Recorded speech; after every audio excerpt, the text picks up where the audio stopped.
The new Usopp leader in OP10 is a new Dressrosa character. How good is it over Rebecca? Let's talk about it. Hey guys, welcome back to another episode. Mobby here, and today I'm going to be giving you my full deck list for this blue-black Usopp deck for OP10. Make sure to like and subscribe, it really helps out the channel. I upload daily duels and deck profiles for different anime TCGs. Alright guys, so let's get right on started. If you're watching this in the future, this is specifically for any cards OP10 and below. I built this deck as a first draft. There's no, amazing meta way to play this leader yet, but I built this deck with balance in mind. So there is swarming in here, there is removal, and there is a lot of sustainability. And when you build your own Usopps, you might want to skew in more of a direction. The reason why it's balanced out, it's because I'm reserving the Rebecca leader for more primary removing, while this one's going to be a little bit of everything. So we're going to talk about the leader, we're going to talk about every single card, and if I think this is a good deck or not. So beginning with the leader, as mentioned, Usopp Dressrosa and Straw Hat Pirates. This is a blue-black life 4 leader, 5,000 power. Its ability is your 2 and greater Dressrosa type characters have a 1 cost. So for example, 3 or 4, a 7 is an 8, which is really good in general. So your opponent will have to use more resources to get rid of it, specifically against like smokers or Sakazukis or Luchis, right? And then your opponent's turn, once per turn, this effect may be activated when one of your Dressrosa type characters are removed from the field by an effect or are KO'd. If you have 5 or less cards, draw 1. So basically anytime they are removed from the field, it doesn't matter if it's bounced back, bottom decked, or even attacked into by another character. If you fit the requirement of 5 or less, you draw 1 card. So your opponent really has to think about whether or not they want to give you that value. But one bad thing I found about this ability is if you try really hard to play for this ability, you're gonna have 5 or less a lot of the time, and then end game you really want 6, 7, 8 cards in your hand for better counters. So this is really good to use early game, but I recommend towards the late game you try to keep as many counters, even if that means you have to have 5 or more cards. So that's what I think about the leader. Let's go ahead and talk about every single card starting from the early to late game. So the first one we're going to talk about here is the Kurita Coliseum. This came out in OP04. This is just a really amazing Dressrosa stage.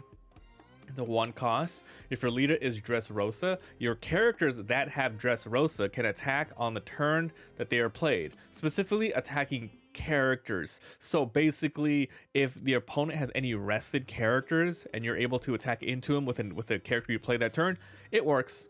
There is other characters as well that specifically says on the card can attack active characters. Those will also be affected from here and will not have the sleep when you summon them. So really good card. You have 4 of these, even though that they're pretty bad after you play your first one. There's a good amount of cards in the deck that allow you to trash other cards, so it doesn't matter. You want to start your game with these. Your first and second turn, you have to have these. They're really good because it allows you to use a lot of your other cards' abilities. And speaking of, this is one of them. So this is Leo. This came out in OP10. This is a 1/2/1. This is a Tontara Dressrosa. So on play, you can rest your leader or your stage. Now really quick before we get to the effect. If you go seconds and you get a Leo, or you go first and you have a Leo, really good because you can't attack with your leader the first turn anyway, so you can rest your leader. However, if you go seconds, you can play a Kurita Coliseum and Leo. This is probably your best first turn. Your best first turn is setting up your stage for the rest of the game and also using a Leo for early game searching.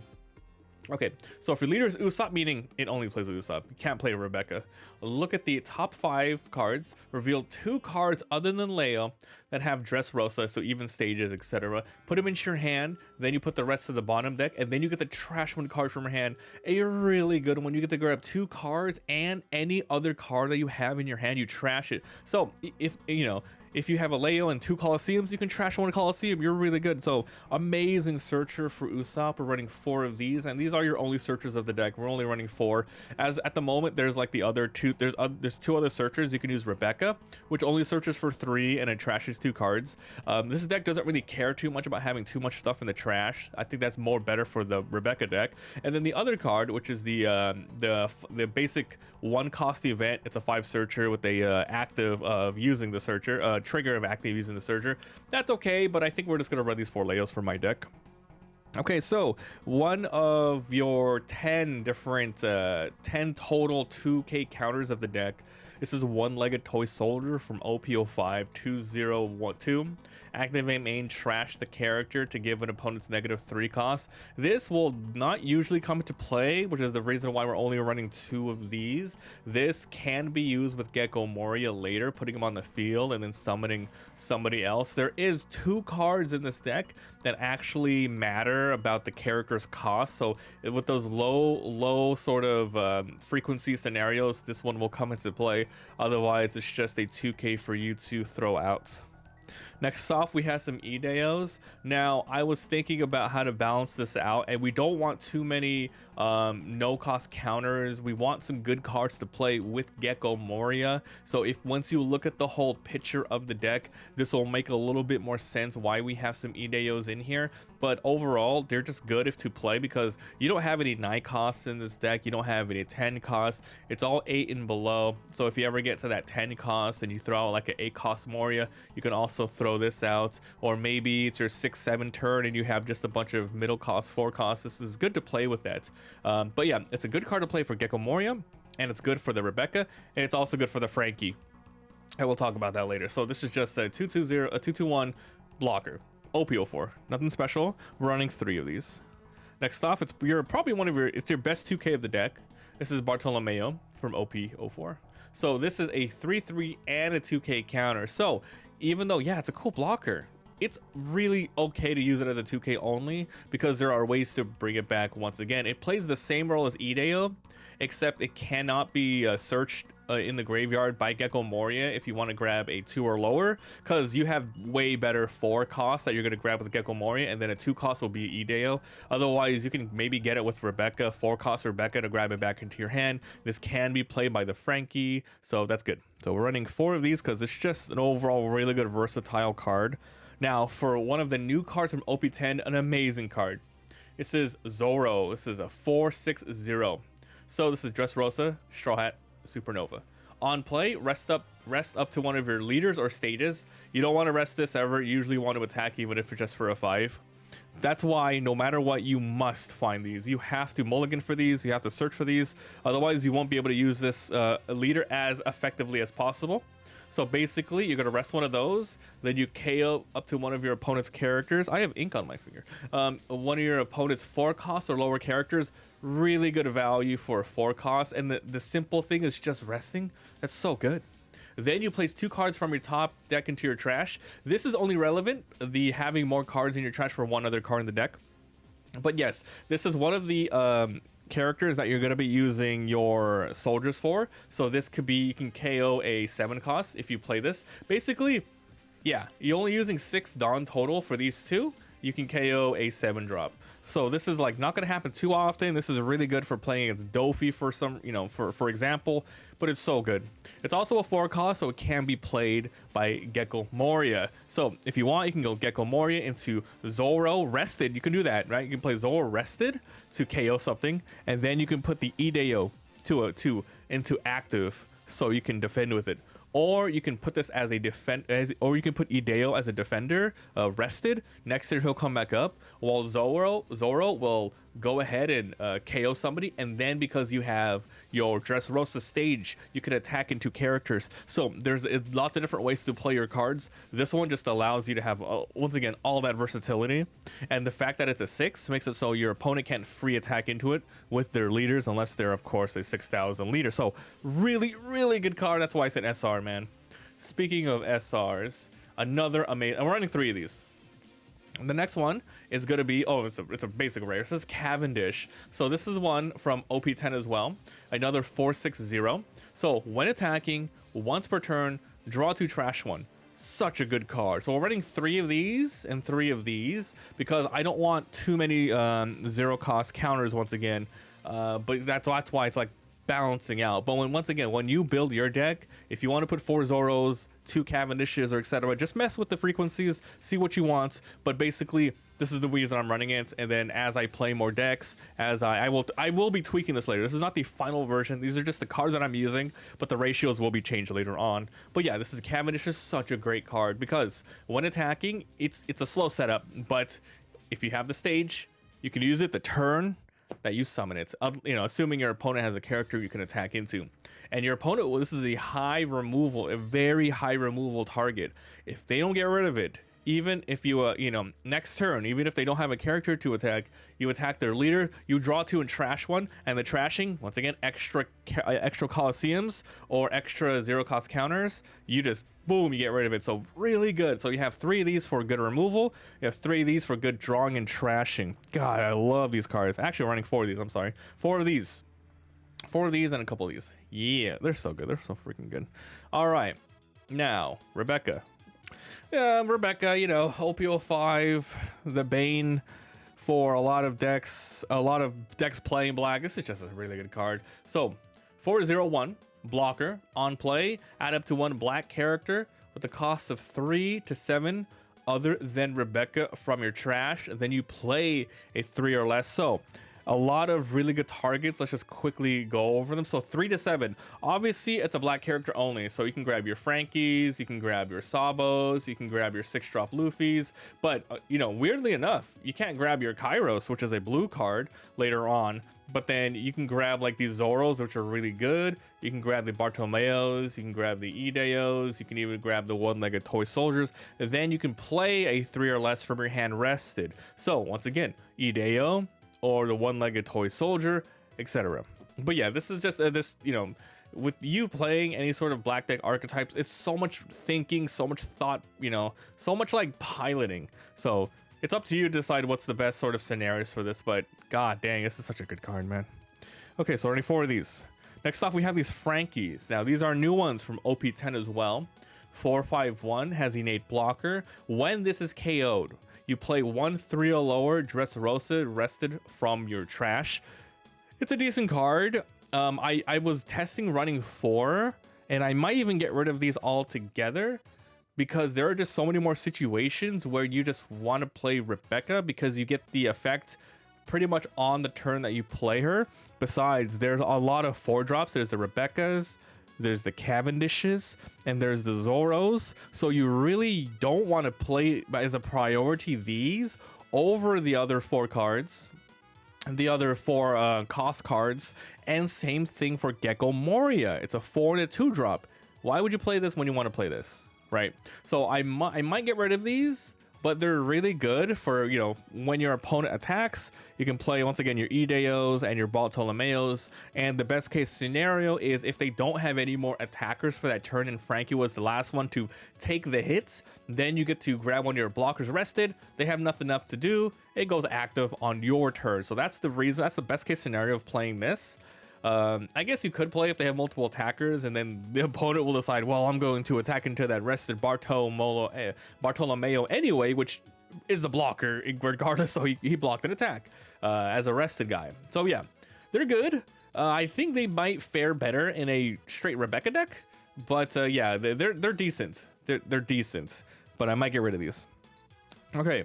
Next up, it's a new Sabo from OP10. This is a 2-counter, 4/5. If one of your characters other than Sabo with an original cost of 4 or lower would be removed by an effect, so, you know, straight KOing, you know, KOing with an effect, bottom decking, etc., you may instead return this character to your hand.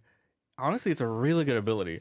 I just find it's really hard to play because, once again, it's a 4 cost, and you are just running way other great 4 costs. But if somehow you don't have anything on turn 2 when you have turn 1 or 2 or 3 when you have 4 Dawn and you have nothing, this is actually a really good card to play. But once again, it's primarily here for the 2K counter. You can't grab it with the 4 cost Rebecca. You can put it out with the Gecko Moria, but once again, you know, this is just here as a very low chance to play it regularly, but its effect is good if you can do it in general. 2, 3, 4. Okay, next off we have the Sabos from OP04. This is a 5/6/1. It's a blocker, then on play, none of your characters can be KO'd by effects until the end of your next turn. Draw 2 and trash 2. Really good, and honestly, I'm only running 2 in here. The reason being is there's just so many other great 4-cost cards that you want to play at that turn, and also for the curve, because this is like, you know, sometimes you're gonna have 5 and 6 for your 3 turn, right? Your 5 and 6. There is a good card to play right after this, so this is here for some good 5 drops. But overall, it's becoming less and less valuable to put in. It's still a great card, don't get me wrong.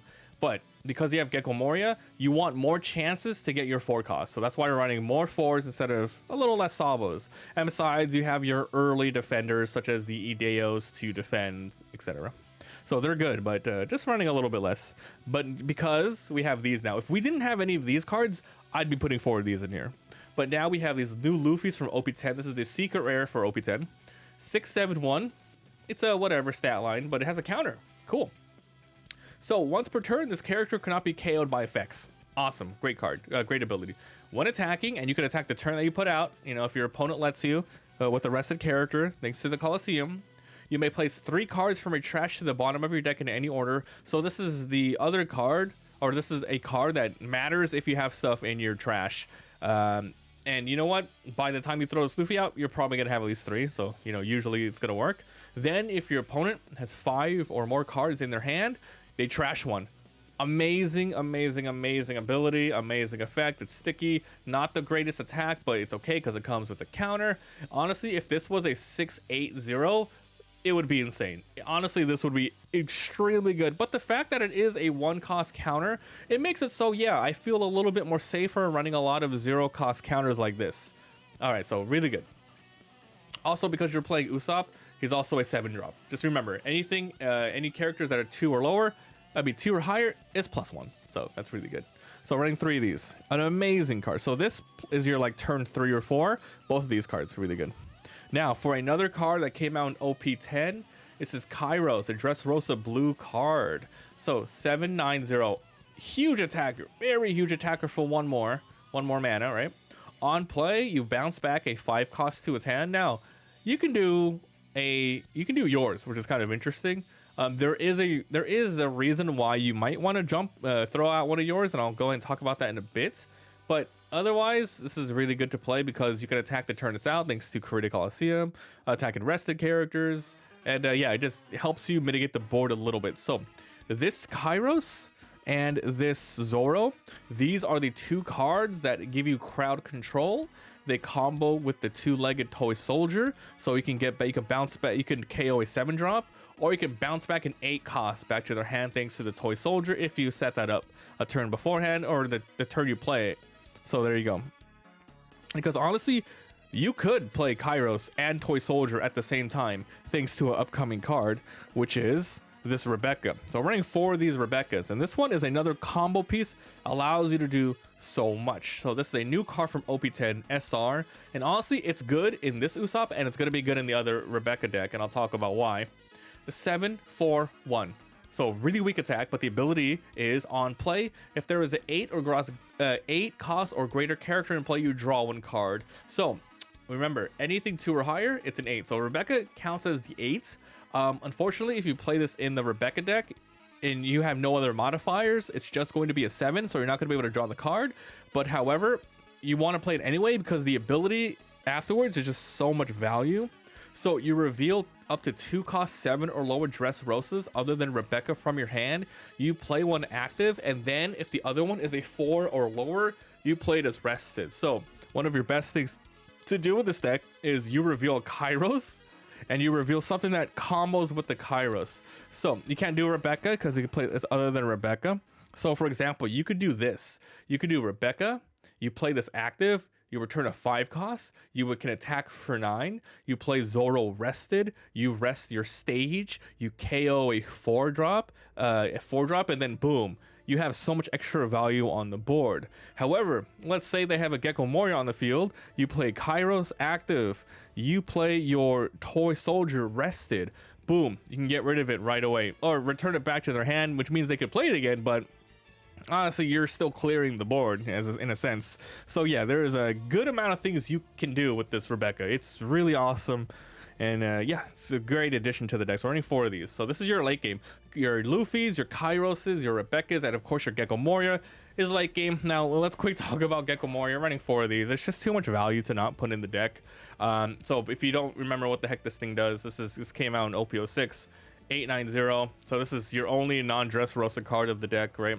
Choose up to 1 4 less and up to 1 2 or less from your trash. You play one, and then the rest, and then the other one rested. So some of your best things to always play. It's gonna be a Rebecca active, so you can block, and then Rebecca puts another card rested, so you can play like your you know, your Ideos, your Bartolomeos. Those are good other cards for Rebecca, and then your other 2K. But yeah, once again, it's just like using the Rebecca here. If you have your Zoro in the trash and you have your what's it called, your one-legged toy soldiers, that you can do that combo once again. So a lot of good things here. I might end up running 3 because they essentially do the same thing, but with different parameters pretty much. So I might either remove 1 Rebecca or 1 Gecko Moria just to have a little bit more versatility in the early game. But otherwise, it's crazy, dude. This deck, this one probably is one of the toughest ones that I've had to build in a while, because there are just so many awesome black cards, blue cards, and Dressrosa cards. So once again, this is not like tournament ready. You can play it and have some fun with it, but I think overall this is a good deck. The overall weakness is I built it with balance in mind. So there's good bodies, there's good sustain with a lot of blockers, and your leader ability for sustaining cards. There is a lot of rushing to KO thanks to the thingy, thanks to the stage. And there's a lot of blockers in here. There's a lot of good trashing cards, so you can get rid of that. You can use these to trash stuff. You can use your what are they called? You can use your Cavendishes for drawing and trashing. There's good cards with good stat line value, so your opponent's gonna have to really work hard to remove it, along with the leader ability of having just like way more, you know, way more cost. It's just rough. So it's an interesting deck, and yeah, I just let me know what you guys think. How are you gonna build this deck? Pretty much, are you gonna skew towards pure rushing? You're gonna make it more removal deck, etc. But this is just what I had in mind, and you know, after a lot more testing, we'll go ahead and tweak it, and maybe by the time OP11 comes out, I'll have another deck for you guys. But this is just what I've been trying, and we'll go from there. So this has probably been one of my longer deck profile videos, just because there's just so much you can do with this deck, right? But yeah, I would like to know what you guys think about the leader, and yeah, thanks for watching, and I'll see you next time. Bye.